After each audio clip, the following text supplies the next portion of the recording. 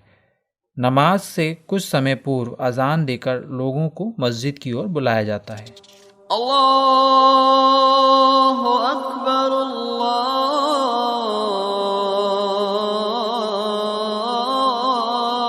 अकबर ला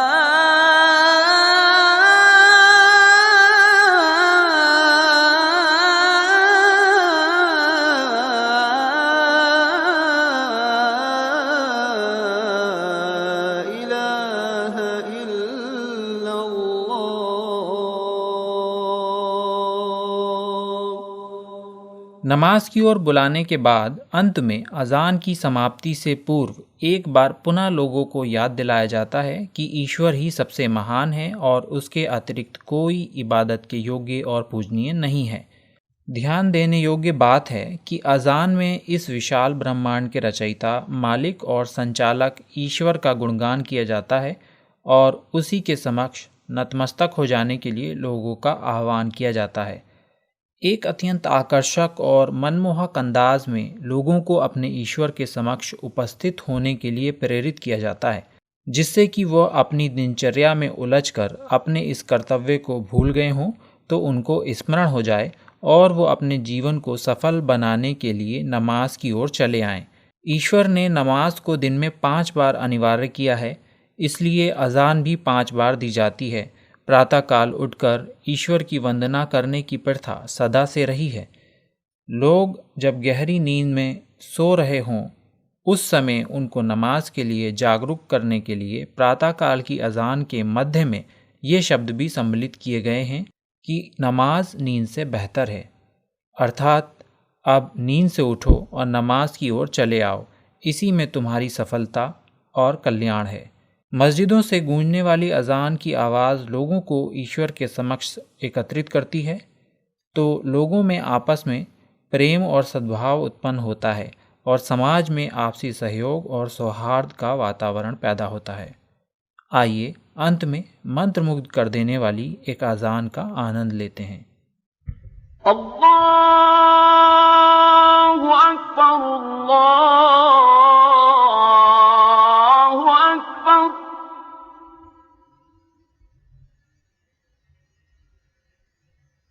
अल्लाहु अकबर, अल्लाहु अकबर।